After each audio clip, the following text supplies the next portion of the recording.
नमस्कार दोस्तों, इन्फोटॉस के बहुत ही फ्रेश एपिसोड में आपका स्वागत है। तो चलिए शुरू करते हैं।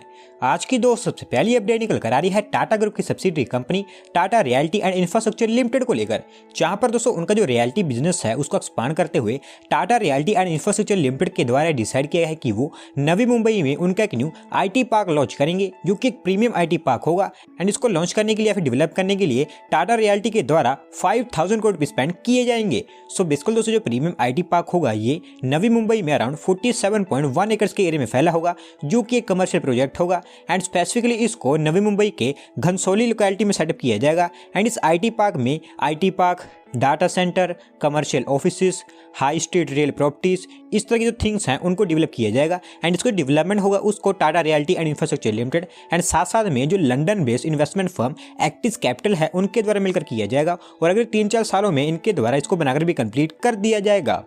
अगली अपडेट निकल कर आ रही है हमारे देश की एथेनॉल प्रोडक्शन को लेकर, जहां पर दोस्तों इंटरनेशनल एनर्जी एजेंसी IEA, जो कि एक Paris based intergovernmental organisation है, उनके द्वारा वर्ल्ड की जो एथेनॉल प्रोडक्शन है उसको लेकर एक रिपोर्ट रिलीज की गई है। एंड दोस्तों इस रिपोर्ट के अकॉर्डिंग 2026 तक India world 3rd largest ethanol producer होगा। सो बेसिकली दोस्तों एथेनॉल एक इस तरह की थिंग है जो कि आने वाले समय में इंडिया के जो क्रूड ऑयल इंपोर्ट है उनको काफी कम कर सकती है। एंड ये बात हमारी गवर्नमेंट को भी पता है, जिसके चलते हमारी गवर्नमेंट हमारे देश में जो एथेनॉल प्रोडक्शन है उसको प्रमोट करने पर लगी हुई है। एंड सो इसी के चलते एंड साथ साथ में रिपोर्ट के अकॉर्डिंग 2017 से लेकर 2021 तक हमारे देश में जो एथेनॉल की डिमांड है वो 3 गुना ज्यादा इंक्रीज कर गई है, जो कि अभी एस्टिमेटेड 3 बिलियन लीटर्स की है। एंड इसके साथ साथ में हमारा जो सेंट्रल गवर्नमेंट है उनके द्वारा टारगेट भी रखा गया है कि 2025-26 तक हमारे देश में जो पेट्रोल की टोटल डिमांड होगी उसका जो 20% पार्ट होगा उसको एथेनॉल ब्लेंडिंग के थ्रू कंप्लीट किया जाए। लेकिन दोस्तों जो टारगेट है ये काफी डिफिकल्ट है। और वहीं रिपोर्ट के अकॉर्डिंग भारत के द्वारा जो 20% का टारगेट रखा गया है, इसमें से इंडिया 2026 तक ओनली 11% तक ये अचीव कर सकता है। और इसके बावजूद भी इंडिया 2026 तक USA एंड ब्राजील के बाद 3rd लार्जेस्ट इथेनॉल प्रोड्यूसर होगा। बढ़ते हैं दोस्तों के लिए अपडेट की तरफ, जो निकल कर आ रही है हमारे देश में सेटअप किए जाने वाले एक न्यू व्हीकल स्क्रैपिंग फैसिलिटी को लेकर, जहां पर दोस्तों टाटा मोटर्स, जो कि हमारे देश के जो ऑटोमोबाइल मार्केट में वहां पर one of the biggest player है, उनकी तरफ से डिसाइड किया गया है कि वो महाराष्ट्र स्टेट में उनकी एक न्यू व्हीकल स्क्रैपिंग फैसिलिटी को सेटअप करेंगे। एंड इसको सेटअप करने के लिए उन्होंने महाराष्ट्र गवर्नमेंट के साथ में MOU भी साइन कर लिया है। दोस्तों जैसा कि आप जानते हैं कि हमारे जो ministry of road transport and highways है उनके द्वारा हमारे देश में व्हीकल स्क्रैपिंग पॉलिसी अनाउंस की गई है, जिसके चलते एक सर्टेन पॉइंट ऑफ टाइम के बाद में हमारे देश में जो व्हीकल्स हैं उनको स्क्रैप किया ही जाएगा। एंड इसी को देखते हुए जो टाटा मोटर्स है उनके द्वारा इस फैसिलिटी को सेटअप किया जा रहा है। एज ऑफ नाउ इसकी जो लोकेशन है उसके बारे में तो कुछ नहीं बताया गया है, लेकिन ये जो व्हीकल स्क्रैपिंग फैसिलिटी होगी ये एक रजिस्टर्ड फैसिलिटी होगी, जिसकी कैपेसिटी 35,000 व्हीकल्स की पर ईयर रिसाइकलिंग की होगी। दोस्तों इससे पहले भी जो टाटा मोटर्स है उन्होंने इसी तरह की फैसिलिटी गुजरात स्टेट में सेटअप करने के लिए भी गुजरात गवर्नमेंट के साथ में MOU साइन किया था। तो देखते हैं ये जो व्हीकल स्क्रैपिंग फैसिलिटी होगी ये पहले कौन से स्टेट में बनकर तैयार होती है।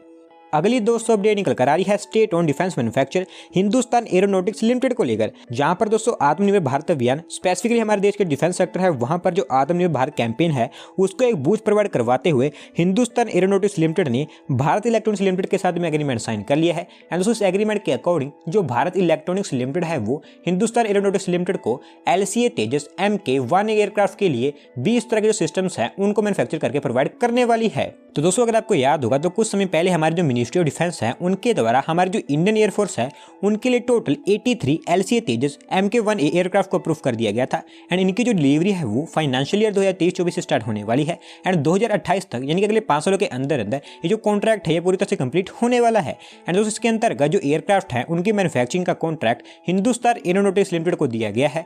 और क्योंकि जो एयरक्राफ्ट होंगे ये हमारे देश के one of the most advance aircraft होंगे, जिनकी डेवलपमेंट के लिए कई सारे कंपोनेंट्स एंड इक्विपमेंट्स की जरूरत है, तो इसी के चलते जो भारत इलेक्ट्रॉनिक्स लिमिटेड है उनको भी इसके लिए 20 तरह के जो सिस्टम्स हैं वो डेवलप करने का कॉन्ट्रैक्ट HAL के द्वारा दिया गया है। एंड जो कॉन्ट्रैक्ट है इसकी टोटल वैल्यू 2400 करोड़ रुपीस की है। और वहीं जो सिस्टम्स होंगे उनकी मैन्युफैक्चरिंग BEL के द्वारा बेंगलुरु एंड पंचकुला में उनका जो प्लांट है वहां पर की जाएगी। और वैसे मैं सबको ये भी बता दूं कि ये HAL का आज तक का बिगेस्ट ऑर्डर है जो कि उन्होंने आत्मनिर्भर भारत कैंपेन के अंतर्गत किसी भी इंडियन कंपनी को दिया है।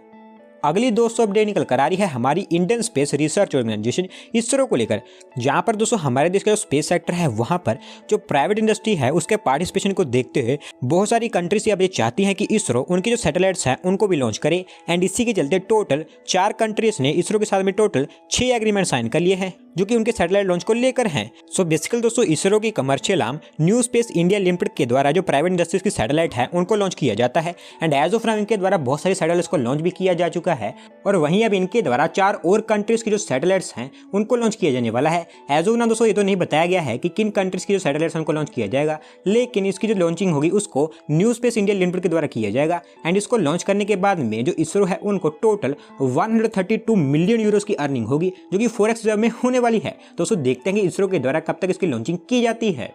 अगली दोस्तों अपडेट निकल कर आ रही है हमारे देश में टेस्ट की गई एक और न्यू मिसाइल को लेकर, जहां पर दोस्तों हमारी defence research and development organisation DRDO के द्वारा रिसेंटली एक new generation nuclear capable Agni prime ballistic missile का टेस्ट लिया गया है। एंड यहां पर दोस्तों अच्छी बात ये निकल कर आई है कि जो टेस्ट है ये पूरी तरह से कंप्लीट हुआ है। तो दोस्तों पिछले कुछ दिनों से हमारे जो DRDO है उनके द्वारा रेगुलरली न्यू सिस्टम्स की टेस्टिंग की जा रही है। एंड इस बार इनके द्वारा जो मिसाइल टेस्ट की गई है ये आने वाले समय में हमारी जो डिफेंस फोर्सेस की पावर्स हैं उनको मल्टीपल टाइम तक इंक्रीज कर देगी। और दोस्तों आप कह सकते हैं ये हमारी DRDO का काफी मेजर माइलस्टोन है। और वहीं बात करें लॉन्चिंग की तो जो टेस्ट था इसको अब्दुल कलाम आइलैंड जो कि उड़ीसा की ऑफ कोस्ट है वहां पर से लिया गया था। एंड वहीं जो मिसाइल है इसकी जो स्ट्राइक रेंज है वो 1000 से लेकर 2000 किलोमीटर तक की है।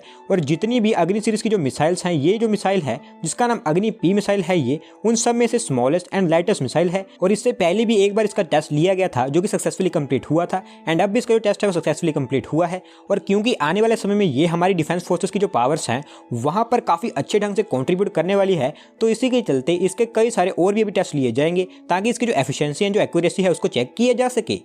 बढ़ते हैं दोस्तों अगली अपडेट की तरफ जो निकल कर आ रही है हमारी सेंट्रल गवर्नमेंट की आत्मनिर्भर भारत रोजगार योजना को लेकर, जहां पर दोस्तों महाराष्ट्र स्टेट ऐसी नंबर 1 स्टेट निकल कर आई है जिन्होंने स्कीम के अंतर्गत सबसे ज्यादा रोजगार प्रोवाइड करवाए हैं और सबसे ज्यादा बेनिफिशियरी को रजिस्टर किया है। अगर आप इसे हमारे देश की किसी भी और स्टेट से कंपेयर करते हैं तो दोस्तों जैसा कि आप जानते हैं कि कोविड के चलते हमारे देश में जो एम्प्लॉयमेंट थी वो काफी लो हो गई थी। एंड साथ साथ में जो इकोनॉमिक एक्टिविटीज थी वो भी काफी कम हो गई थी।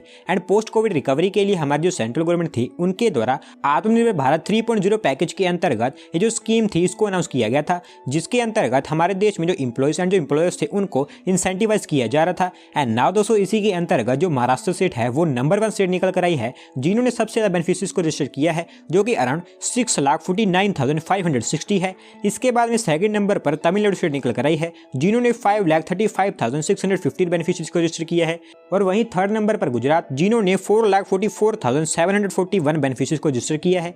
एंड 3,07,164 बेनिफिशियरीज के साथ में जो कर्नाटका स्टेट है वो इस लिस्ट में 4th नंबर पर आया है। और वैसे में तो सबको ये भी बता दूं कि हमारी गवर्नमेंट के द्वारा जो स्कीम अनाउंस की गई थी ये हमारे देश की जो पोस्ट कोविड रिकवरी है उसमें काफी ज्यादा योगदान दे रही है।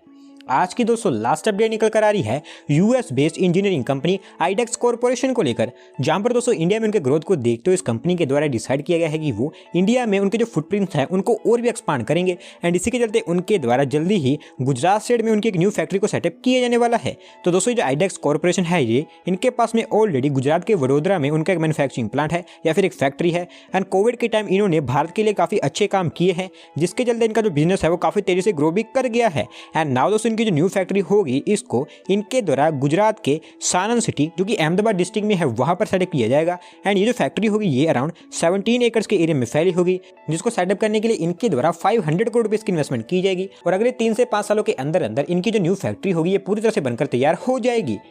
तो दोस्तों आज की वीडियो में बस इतना ही। अगर आप अपनी तरफ से कोई अपडेट सबमिट करना चाहते हैं तो डिस्क्रिप्शन में दी गई लिंक पर क्लिक करके सबमिट कर सकते हैं। और अगर आज की वीडियो पसंद आई हो तो वीडियो को लाइक करें, चैनल को सब्सक्राइब करें। धन्यवाद आपका वीडियो को देखने के लिए।